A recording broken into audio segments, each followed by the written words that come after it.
Well, all right. So I don't have a PowerPoint for this one because I'm going to show you the actual app, and hopefully I'll show you a couple of them working. So this is ham radio for iOS, which most of you might know is Apple devices. There was kind of a dearth in ham radio for Apple devices for a long time because their app store is so locked down, which I appreciate 90% of the time, but when I want something special, then it's hard to get that. But it's coming around pretty quick. There's a lot of good stuff out there. So and most of these programs are free. I can't remember the price on each of the fancy ones, but almost all the reference programs I'm going to show are free. So I'm going to start off with, who's heard of a NIFOC? National Incident Field Operations Guide? Yeah. Yes. So if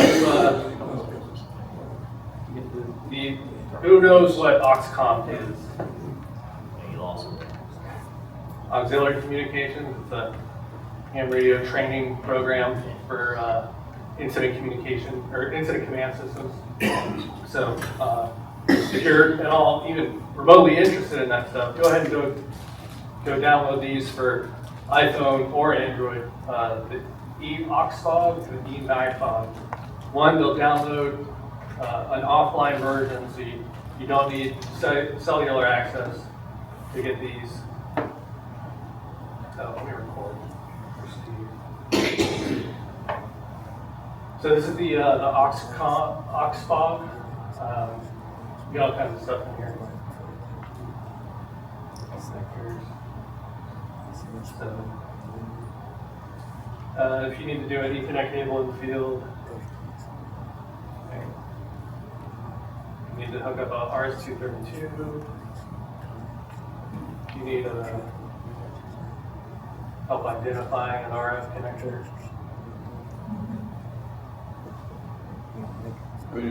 This is the first time I've used most of these on my iPad, which I'm using instead of my phone because it's kind of better display. But the main thing in here, it's got all the amateur radio bands. It's got your MERS, FRS frequencies, GMRS frequencies, the maritime channels. You can input your local information and pull up state level information. Got some incident command form knowledge for you, form templates. So especially if you're in ARRL, but if you're even remotely interested in that. Texas has their own version because they have they're huge, so they've got a pretty robust statewide interoperability coordinator, and the national version has all of the national interoperability frequencies that you could for every band from low band VHF up to 800 megahertz. This is Repeaterbook. Most of you guys have used it. Who knows Repeaterbook's app also works offline. So you just enable location, and then you do a filter by distance, band, mode, whatever you want, and it'll pull all this up automatically for you. What are all those? That list. What is that list? These are different repeaters. So this is N4ER. This is the Mara Club repeater at Shelby Farms. Okay. Here's the 3.6 repeater. Let me find A2. There's the 146.82 that we have the net on every night. So it gives you input and output, tone, offset, where it's located. And there's the 625. That's the one that's linked to Arkansas and beyond. So, lots of interesting reference applications in here. I'm not going to go through each of them. since we were talking about GPS and time and whatnot, if you need to set your grid square real quick in FT8 or WinLink, and you're not at home, like I'm Charlie Delta at home, but here we're Charlie Echo, so I pulled that up real quick. That's called Easy QTH Locator. DX Toolbox is the cool one. You can calculate your maximum usable frequency and your propagation map. Shows you the gray line where the sun is risen and set. All of your sorry, I was gonna sneeze. Space weather data, if you're into that sort of stuff. So if you want to get into the, you don't just want to throw your stuff up there, you want to make a calculated contact to some DX or whatever, NetScraper, they run a website, so you don't need an app to use this, but here's all the nets that are going on right this second, and there's multiple pages of these, so if you wanted to get into one of these, then it gives you the frequency, it gives you who's logged in, Morse code, several different Morse code apps. This one you can enter some text and do a little training with that. It'll play it for you in Morse code. Set the I believe, yeah, you can set the speed, the words per minute. Wave guide, sort of like DX Toolbox, but more graphical. So these are different spots that of current context. So a little hard to see. Adam, Yes. who is not on QRZ? I would recommend, then who does not have their email address on QRZ? Make sure you go to QRZ, because if you make a contact or something and somebody wants to contact you, they'll go to QRZ and get your email address. Yeah. And also, how many people use their middle name instead of their first name? Okay, go on QRZ and go to edit your account, and you can have your middle name showing up as the name you prefer on QRZ.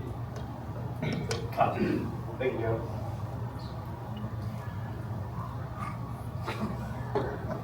Ham alert. So I'm not logged in right now. You got to set up an account. You can do it in the app or on the website. But Ham alert, if you have that one contact that you really want to talk to, you can create an alert for their call sign, and you can even narrow it down by band or mode or whatever you want. And then it'll give you a notification on your phone or your iPad or email to let you know they're on the air, so you can make an attempt at them. 73 log, you can see it's got this old contact I logged with Cuba from the beach in Corpus Christi 3 years ago. But really simple interface to gives you the puts the current time in. You just type in the call sign, grid, frequency. So Bravo's another. I think a lot of. I was playing with Bravo one time. We're not getting out of here. But Echo Link. A few of the club's repeaters have Echo Link, right? 65. Yep. So create an Echo Link account, then you can talk into the repeater from your phone. Say you're traveling, you're not home, but you want to check into the net or just listen to it. But it will let you transmit. Anybody ever heard of Rattlegram? Nice. Yeah. So Rattlegram's kind of cool. It sends text messages in really short packets with no network involved. So, and if you set up your, if you get, first of all, you get approval from the repeater trustee or owner, it'll actually send your message through a repeater. or you can just do it simplex. But that's a really cool program. Came out a few years ago. Pulse Modem. This is just an APRS app. It's called Pulse Modem, but it's free. So there's a lot of setup involved on your own, but it is inexpensive. APRS.fi, they run probably the most popular APRS website, and you can look at the app for free, but it'll actually let you transmit if you pay, I think, $10 a year. You can hook up to your handheld or whatever radio you got and send messages, send position beacons, anything like that. If you want to calculate your transmission package, I think I was doing some math for Meshtastic here. So, this is called EIRP calculator. That's also free. Not going to open any of these, but these are cool. Meshtastic, obviously, one of the best ways to use a Meshtastic devices through your phone. ITAC, you've heard of ATAC and ITAC. You can use that connected with Meshtastic if you get that going. And then Discord, if you want to see what Ryan and Alan and all them are up to on the day-to-day, you should join the Mid-South, is it Mid-South Amateur something? Yeah. Talk to Dan, he'll get you the invite if you got Discord. This is my app for the VTech UV5 Pro. Great radio, I've talked about it before. It does packet, it'll do APRS. They just did a firmware release that will make it a lot easier to do satellite communications, but this app lets you program it. So you can connect over Bluetooth. One, you can change the channel. But two, you can set all these, you can set all the settings.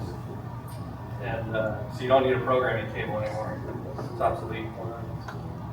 Radio mail, probably the most expensive one here. I think it's $20 a year. But it lets you do WinLink. And it looks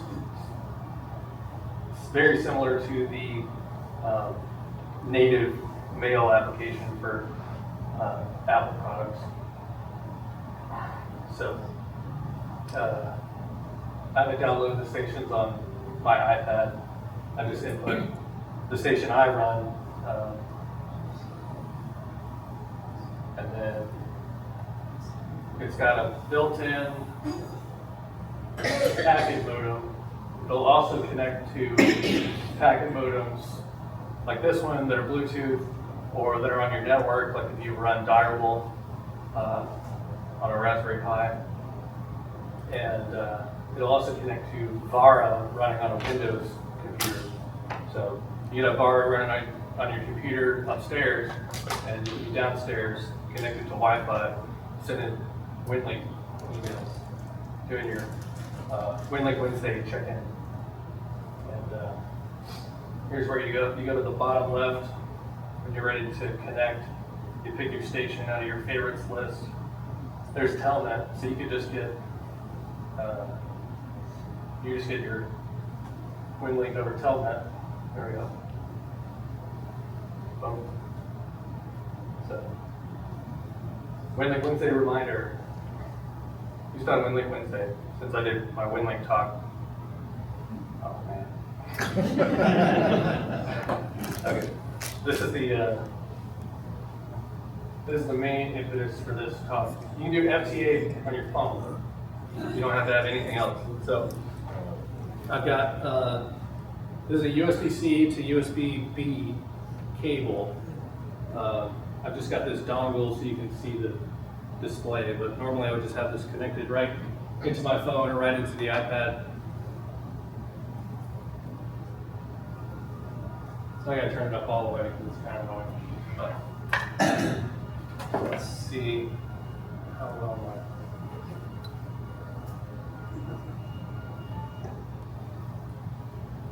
It doesn't tune now. Yeah. Sorry.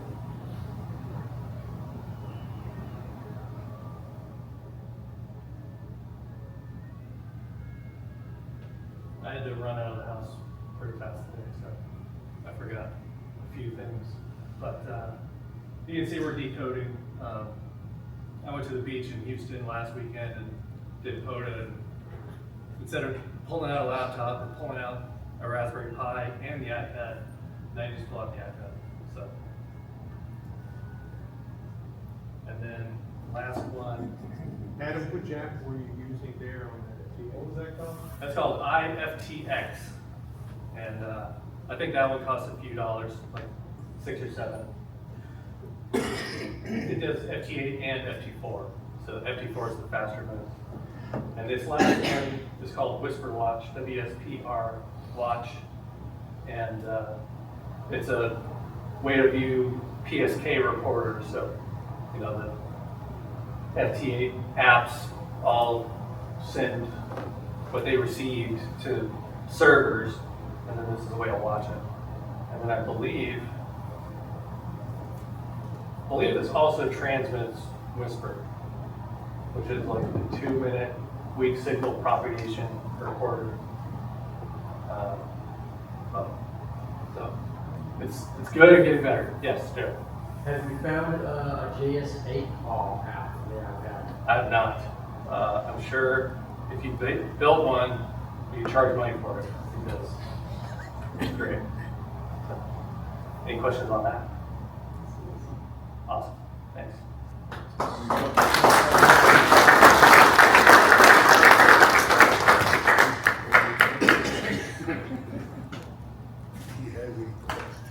Adam, thank you so very much. Would you entertain any questions? Does anybody have any Does questions? anybody have any questions? I didn't see. Took a few along the way. We'll see.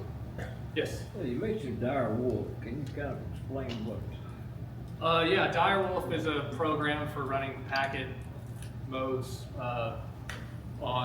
mainly on WinLink, but you can get Direwolf to work on Windows as well. But you could connect it to an APRS client, or you can connect it to WinLink client. But natively within Direwolf, there's a APRS Digipeater, iGate, all that application. So Direwolf is a really easy way to put up a Digipeater if you wanted to. It's one of the many things that Direwolf does. Fantastic. Any other questions for Adam? What was that app again? You said IFT X. X-ray. And that's on Android as well? I don't think so. No, I just looked. Yeah. That's what I think the I. I think there is one, but you have to silo it. It's an open source. Because when I was at the show, they had the dongle and they had an Android tablet. I'm pretty sure there's been one for Android for a while, just like there's been a WinLink app for Android for a while. But most of these for iPhone are new within the past 2-3 years. All right. Adam, thank you so very much. That was very enlightening. I did not even know about half of those. So I consider myself. You knew half of them? I didn't know about half of them. So I'm like, wow, I didn't know about that one, or that one, or that one, or that one. So it was an excellent opportunity to learn and understand some of the things that are out there. A couple of final comments, and then we'll move right along. I did want to, it's been a minute since the club has done anything or ordered shirts. If you're interested in a shirt order, let me know or see me so we can get some interest in that, because I definitely want to put one of those back together, because it's been a minute since we've done a shirt order. And we'll figure out how to make all that work. I don't know any of the details. I'm just trying to get interest right now. So let me know. With that, I would put another shameless request in for the single report and the bonus question that's at the bottom. Just fill that out. It would sure be helpful. And then if there are no other announcements, I would certainly entertain an opportunity or a motion to adjourn. So move to adjourn. Moved by Joe, seconded by Dan. Sorry, I paper locked on that, Dan. All in favor, please say aye. Aye. Motion carried unanimously. Thank you all so much for coming this month. We look forward to seeing you next month.